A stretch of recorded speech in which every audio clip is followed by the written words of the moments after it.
9分でわかる長島一向一揆。1、1570年9月、大阪本願寺の賢女が打倒信長を掲げて挙兵しました。これに合わせて、織田領各地では一揆勢が一揆を起こしました。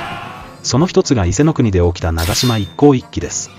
11月、一揆勢は織田信興が守る荻江城を攻撃。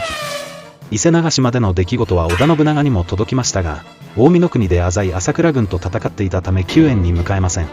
攻撃に耐えられなかった荻江城は陥落し、信興は自陣して果てました。